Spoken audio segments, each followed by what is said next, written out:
Now, the very last cruise we did before we had to get all the passengers off the ship was an 8-day voyage. Now, in this 8-day voyage, we could only go to 2 ports of call, Noumea and Mystery Island, that was still open to cruise ship passengers. However, on this last cruise, not only are we avoiding COVID-19, we were also avoiding a cyclone.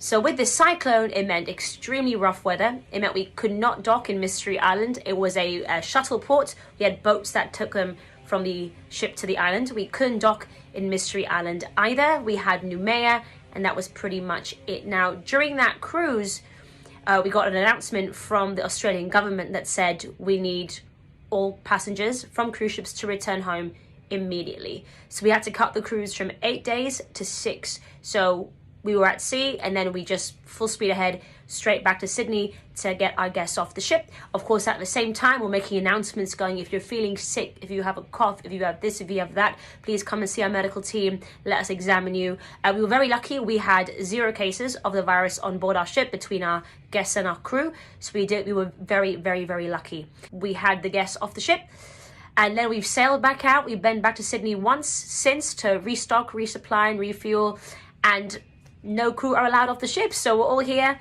literally in the middle of the ocean, drifting around until we can finally make it back to Sydney or another port of call. So it's all pretty mad. It's all a bit mad at the moment. How have you experienced and coped with this situation? So I actually haven't set foot on land since the 11th of March, and we had our very last passengers off the ship on March 17th.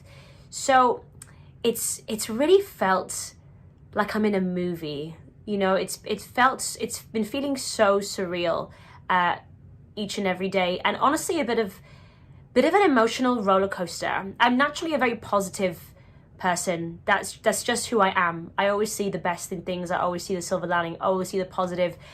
But this one has been tough. It's been like I say, an emotional roller coaster, because, you know, the team looked to me to lead and to guide.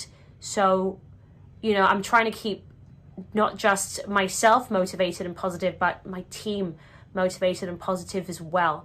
So I've been sure to, you know, meet them every day, you know, go for coffee, play some cards, just, you know, arranging things to keep them busy, going to the gym. I think the hard part is the unknown. The hard part is not knowing when I can make it home. That's the hardest part. I think for me personally, is just, you know, living in limbo. I have no idea when I'm going to see my mum and dad, my grandparents, you know, my cousins, my uncles, my aunties, you know, my husband, my dog. I have no idea when I'm going to see, you know, my nearest and dearest, not a clue. And that's hard, right? Especially when you work on a ship. But this too shall pass. It will be over, and I know eventually I'll get home.